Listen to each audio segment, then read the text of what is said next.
I think the definition of spirit is really important because, there are some people that would say spirit as in fighting spirit.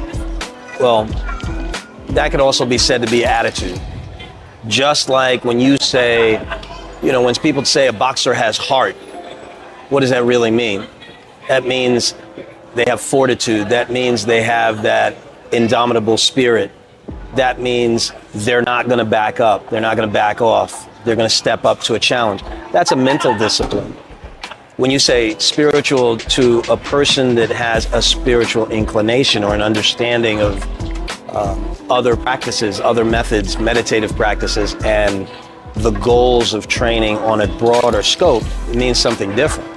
Now, does the MMA touch into that? I think the answer is no. I think everybody that practices MMA understands that. Anybody that has any inclination, they know. But as far as the benefits of MMA, I think the personal challenge, I think developing solid skills that are useful in fighting of various types. And just like with other combative sports, whether it's judo, jiu-jitsu, wrestling, boxing, these are great opportunities for you to test yourself and learn something about yourself, because ultimately all the martial arts that are practiced on a long term are all about self-knowledge. And I think MMA will definitely promote a level of self-knowledge. Now, is it the do-all and end-all? For me, no. There's more to martial art than that. That's a much broader interpretation. I think for me, martial art has to be able to address more than one question for more than one person. If I'm looking at empowering someone, that doesn't necessarily mean they need to be a sport practitioner.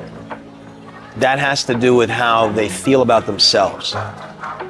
If I work with developmentally disabled, they may never get in an octagon. They may never get in a cage.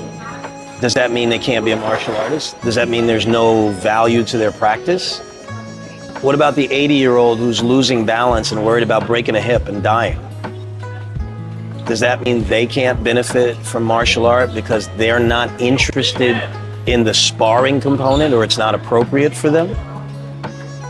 A doctor or an executive that doesn't want to get their hands broken or their arms broken in practice, does that mean they can't effectively practice martial arts? Certainly not.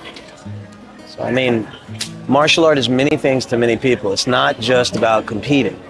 But when you're in a certain age group, certain category, it's healthy to get out there, test your skills with others that have that interest.